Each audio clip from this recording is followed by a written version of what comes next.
Oke.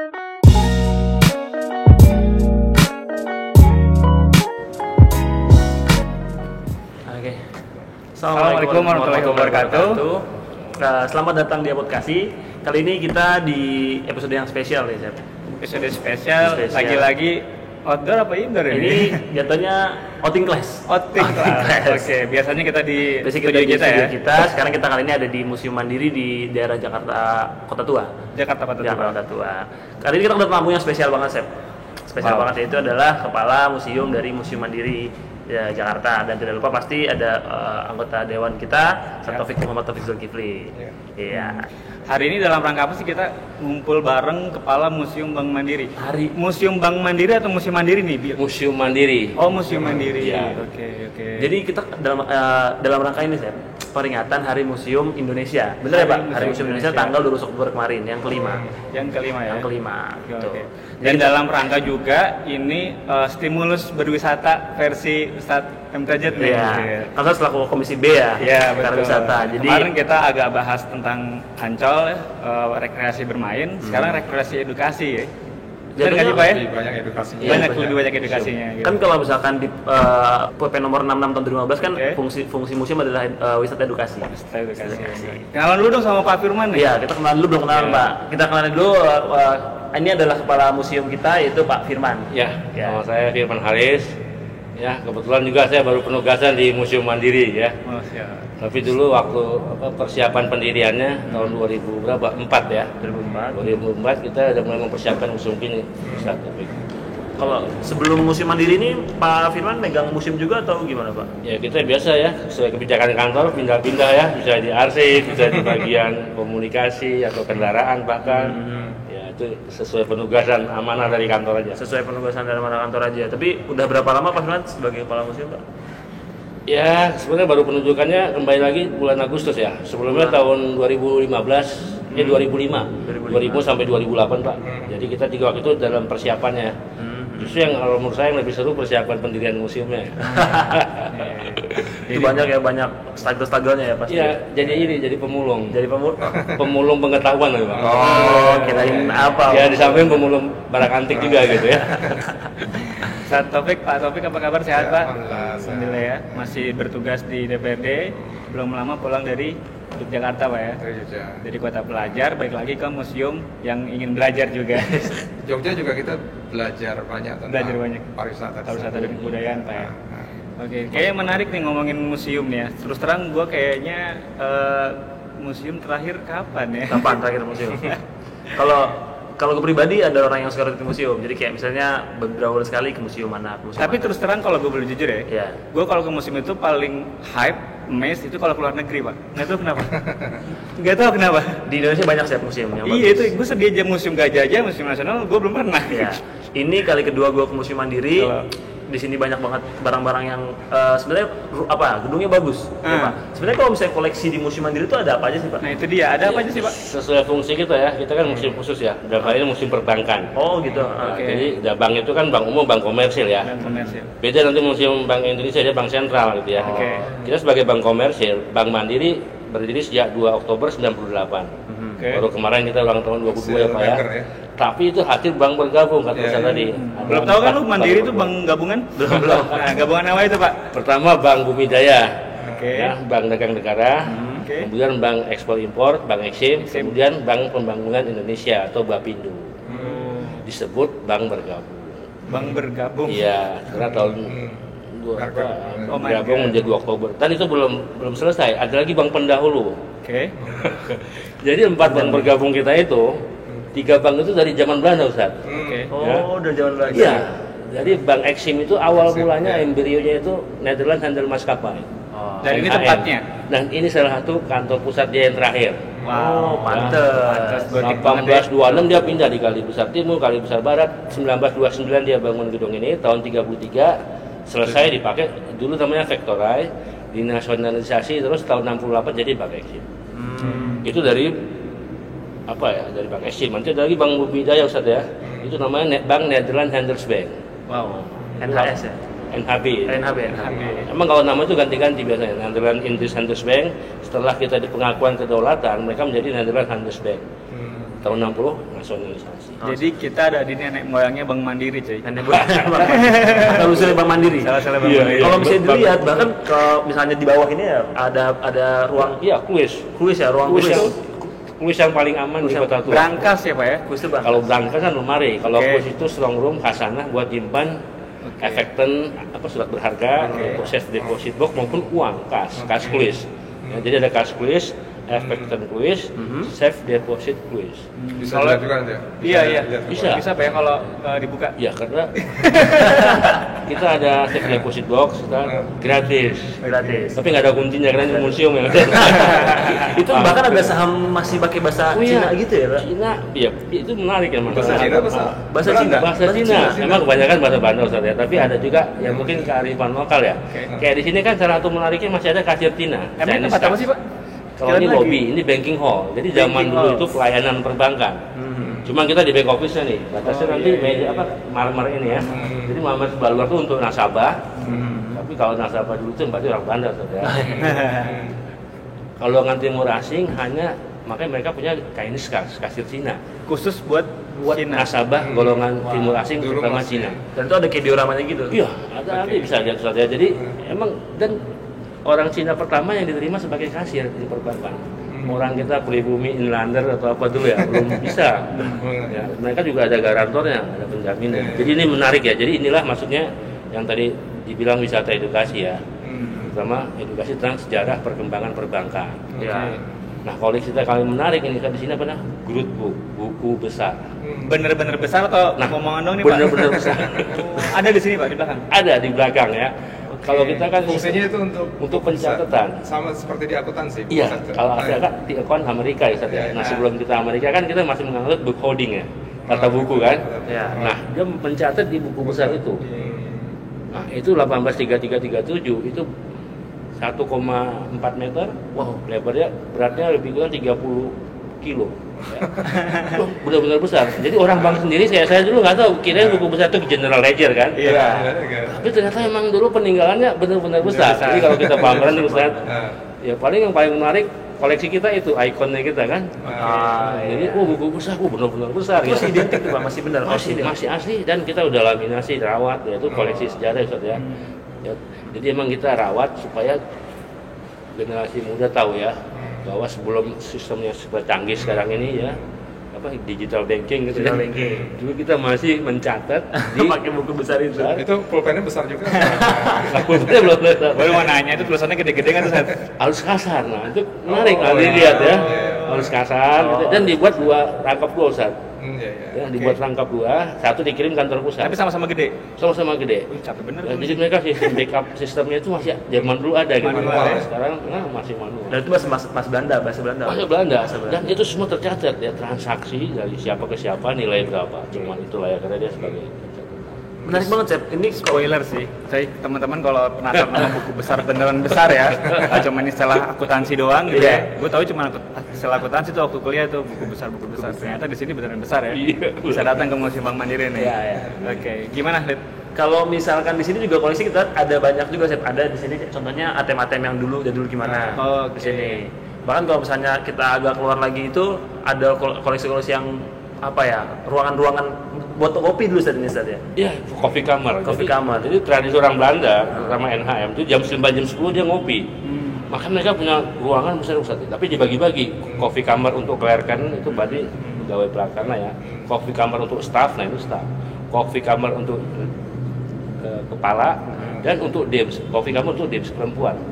Jadi bayangkan mereka punya suatu blok ya di belakang gedung kita. Itu tempat mereka ngopi. Iya, jadi ruangan-ruangan aja termasuk ini Chef, bahan museum. Iya, itu karena ini gini, ini kan museum bank, masih Iya. otentik gitu. Masih otentik. Jadi museum bank dulu memang bekas gedung kantor bank. Jadi kita gampang sekali merekonstruksinya gitu ya. Apalagi kita punya foto-foto arsitek gambar asli gedung ini tahun 29 sebelum dibangun. Jadi itu yang prinsipnya kita kembalikan ke seperti aslinya. Ya, jadi ini apa yang terbuka ruang-ruang besarnya memang dulu nggak pakai AC. Iya. Mereka pakai cross ventilasi ya, tapi sistem ventilasi udara mereka canggih. Bahkan gedung ini nggak punya lift dokumen. Ini Oh iya.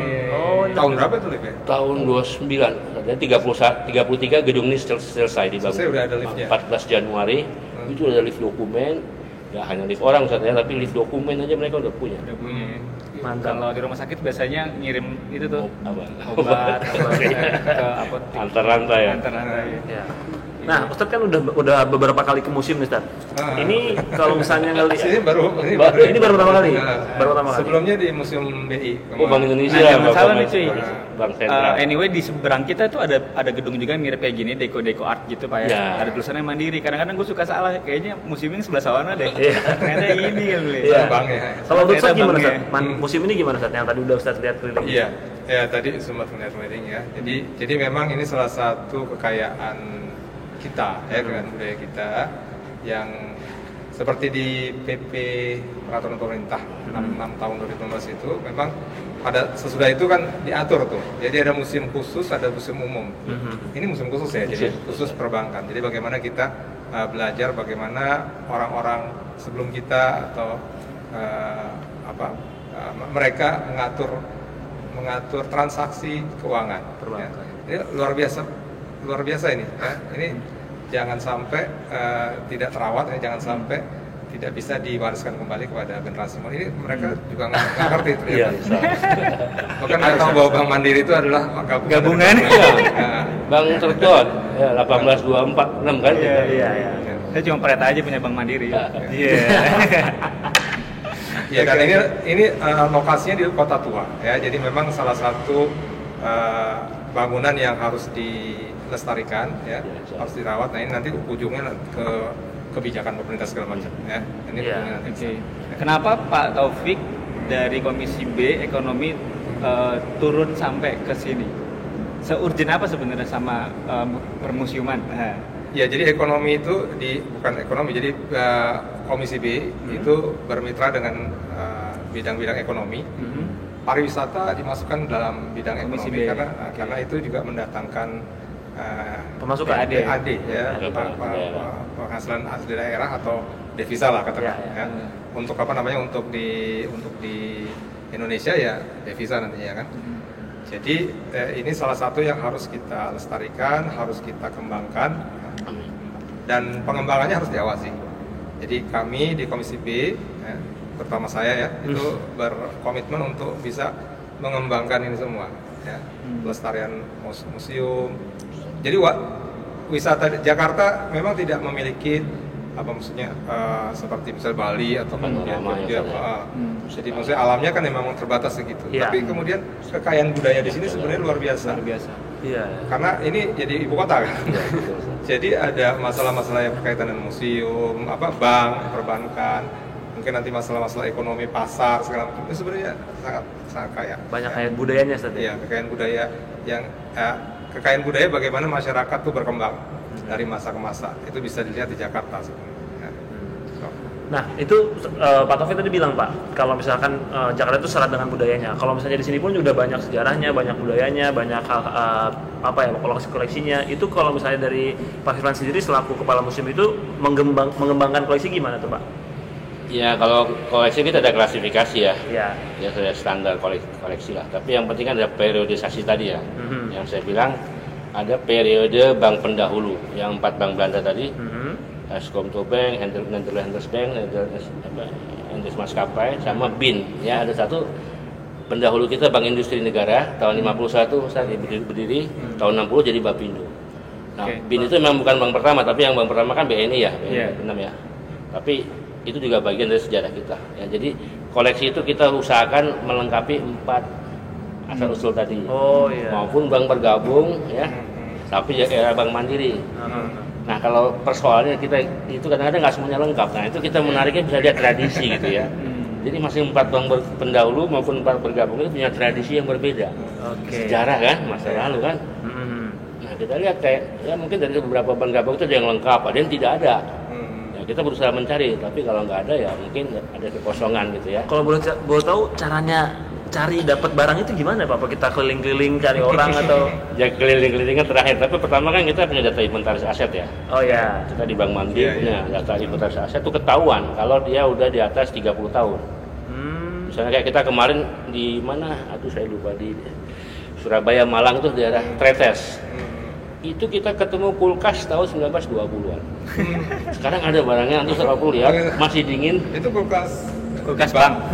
Iya kulkas, jadi gini, zaman Belanda itu mereka punya tradisi Ustaz ya, biasa lah ya, mereka mungkin yang capek orang pribunya yang kerja kan, mereka santai-santai kan. Nah mereka kan punya tempat-tempat peristirahatan tuh, di mana di puncak, di gunung ya, itu kan tradisi mereka ya. Maksudnya mereka punya peristirahatan, berarti ada perlengkapan rumah tangga.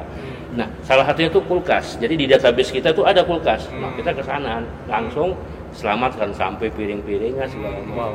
Kita 3 truk dari Surabaya bawa ke Jakarta waktu itu masuk aset bank. Aset, jadi peninggalan zaman bank pendahulu, jelasan dari maskapai misalnya. Bahkan piringnya pun kita masih ketemu. Nah kita setting lah kayak rumah tangga. Nah kulkas zaman dulu itu sebenarnya kayak kulkas box sekarang yang kita minum teh botol. Jadi ada lemari, nah pintas kita lihat kayak berangkas. Tapi ternyata ada pendinginnya di atas dan di bawah. Jadi kalau minuman atau apa, di atas ada es, kasih goni, di bawah kasih goni, ada selang buat buang air. Jadi belum pakai minyak tanah ya. Kalau kita kan mungkin masih ingat ya sebelum listrik pakai minyak apa tuh? Saya nggak tahu Pak. Ini saya udah pakai USB. Gen Z ya. Kita udah pakai USB ini. Iya udah pakai. Nah zaman begitu ya. Jadi ya menarik lah ya. Tapi ini maksudnya biar kita tahu perkembangan. Ya. Bahwa zaman sekarang lebih mudah, tapi ya mungkin ya dia tahu biar lebih arif ya. Jadi di museum tuh orang diminta menjadi lebih arif ya, mensyukuri apa yang ada dibanding dulu gitu ya. Saya rasa mungkin salah satu pembelajaran kalau kita ke museum itu ya melihat perkembangan. Saya rasa itu salah satu. Pak Arif nulis nggak? Ini kayak pengetahuan Pak Arif tentang perbankan, sejarah perbankan tuh bisa ditulis tuh. Ya insya Allah ya mungkin jadi. Ya karena kita di museum Ustaz ya, jadi kalau kita di museum membaca. Itu dia kekuatan dari museum kan storytellingnya Pak ya. Membaca sejarah kan, sejarah kita. Jadi kita harus membaca. Jadi merangkum untuk membuat jadi deskripsi ya, jadi narasi supaya pengunjung atau teman generasi muda terutama bisa mengerti ya. Saya rasa itu aja. Ini termasuk barang antik ini Mas. Tahu banyak Pak, tahu banyak. Nah itu. Nah, cara menginfokan itu Pak, cara menginfokan kalau misalnya nanti pertama Bapak gimana, kita punya koleksi ini, kalau museum mandiri itu kurang lebih caranya gimana tuh Pak, menginfokan ke masyarakat umumnya? Ya secara umum kan deskripsi ya, punya portal, tapi kita kan belajar dari hikmah pandemi COVID ya, krisis ya, krisis kesehatan ini, nah kita harus merubah channel kita, makanya kita sekarang aktif di media sosial ya, di Instagram, terus di Facebook, ya di Twitter ya, kita juga merubah cara penyampaian informasi ya. Jadi kita dan kita mengambil sumber dari luar juga akhirnya ya untuk menambah konten ya. Jadi ya seperti itu, bisa aja nanti lihat di Instagram Museum Mandiri. Dan kita punya di sini, saya punya teman-teman punya multi talent ya. Mereka bisa main musik, bisa tanjidor ya. Dulu kita punya marching band bahkan barongsai. Nah, tanjidor ini kan menarik ya. Ini kan salah satu budaya kita ya. Itu kita tampilkan juga. Jadi buat suasana museum itu jadi fun juga ya. Oh iya. Ada tanjidor ya Pak? Ada, kita tanjidor. Ada, jadi pegawai kita yang kita latih, sebenarnya nggak kita latih, mereka tuh dulu pemain marching band malah. Jadi begitu pemain marching turun ke tanjidor, bagi mereka lebih gampang gitu ya. Tinggal. Jadi itu, tapi yang penting itu dia cara penyampaian itu sekarang kita harus mengikuti tren ya, menggunakan sarana digital ya. Jadi digital engagement ini memang kita kembangkan terus. Ya ini new normal baru dan mungkin nggak akan kembali. Jadi suatu saat kalau normal kembali normal, digital engagement karena digital kita tetap jalan, tapi kontennya kunjungan langsung pun tetap ya. Jadi ini justru ada hikmah juga di balik digitalisasinya lebih kenceng ya. Mantap banget. Tadi sempat mention mengkoleksi ya nih. Sebenarnya saya pengen tahu Pak, koleksi Belanda di sini berapa banyak Pak? Kalau periode Belanda ya, maksudnya sebelum kemerdekaan ya, saya belum hitung sih, tapi menarik juga tuh. Nanti kita pilah database berdasarkan tahun apa. Kita dijajah Belanda masih. Maksud saya itu ketahuan di database koleksi ya. Jadi tahun kita peroleh gitu lah ya. Nah, untuk kalau koleksi itu emang kita bisa mencari langsung seperti saya bilang tadi melalui database ke Belanda Pak. Ke Belanda juga bisa mungkin. Iya mungkin Pak. Kalau ke Belanda kita sebelum membangun museum ini ya udahan. Kita ditugasin. Ada barang kita yang ternyata penyimpanan kita nih, tapi ada di Belanda, itu boleh kita ambil nggak Pak? Kan ini inventaris kita di sini. Ya, saya belum lihat ketentuannya ya, tapi ada tren global gitu ya bahwa mereka akan mengembalikan ke negara koloninya ya. Itu dari kemarin kan. Belum lama ngulangin batu ya, betul. Yang untuk koleksi Belanda tuh pernah begini ya. Waktu itu kita itu kan ada juga koleksi surat-surat berharga, terus uang ya. Ternyata yang menciptakan uang zaman Hindia Belanda nggak hanya Java Sebaik sebagai bank sirkulasi, juga Nederland model maskapai. Terutama di Sumatera Timur, di Medan, karena dia mengcounter uang Inggris. Jadi mereka menciptakan uang kertas maupun uang koin. Nah ini yang menarik. Waktu saya dinas di Medan, untuk waktu itu apa ya? Pokoknya kita waktu dinas itu jalan-jalan ke Kesawan. Kesawan itu kan kota lama ya. Kan banyak barang-barang antik ya, barang-barang antik. Di mana tuh Pak? Di Medan, di Kesawan, jalan apa sih menuju Lapangan Merdeka, jalan apa ya? Kesawan, kalau orang sana ketahuinya Kesawan kayak kota lamanya lah. Sebentar, tadi Medan Sumatera Timur dulu. Sumatera, ya. Kalau untuk NHM itu kan dulu Sumatera Utara itu bagian pesisir ya, Sumatera Timur ya. Sumatera Timur. Dulu Agak NHM cabang Medan itu kantor pusatnya bukan di Batavia tapi di Singapura. Nah, ini menarik ya sejarah ya. Iya ya. Ya. Nah, terus waktu itu kita ketemu koin. Jadi mereka menciptakan uang kertas untuk mengcounter dolar masuk. Nah, ini menarik. Ciptakan uang kertas. Kalau sejarah perbankan jadi hanya bukan Java Bank, bank sirkulasi yang mencetak uang kertas. Dulu NHM juga. Nah, yang menarik itu ketemu saya koin 4 koin. 4 koin. Token itu uang perkebunan ya. Token itu uang perkebunan. Bukan token listrik.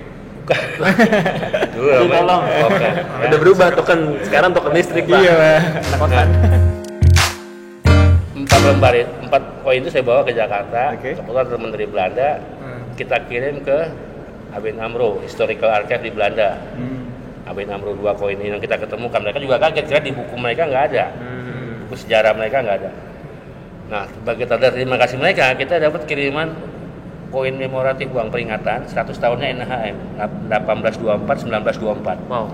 Nah, itu sangat berharga bagi kita ya. 824 berarti. Iya, jadi mereka setiap 100 tahun tuh teman itu menggunakan mencetak uang komemoratif koin, uang peringatan. Nah, Edisi spesial. Salah satu koleksi yang kita dari Belanda. Dan itu dikasih kita langsung. Iya. Waduh. Tapi yang paling banyak foto-foto ya. Jadi kita alhamdulillah itu di Museum Mandiri kita dikasih ratusan foto ya. Gedung ini dari sebelum dibangun, masa pembangunan sampai setelah dibangun. Jadi mereka dokumentasi itu lengkap Bagus sekali. ya. Maksudnya nggak nyangka, kayaknya mereka setiap sebulan tuh foto. Ya, jadi lengkap sekali. Nah, kita diwarisi ratusan foto. Ada di sini ya? Ada. Beberapa kita pajang misalnya di titik-titik lokasinya. Kayak tadi kan pintu masuk peresmian tuh 14 Januari 1933.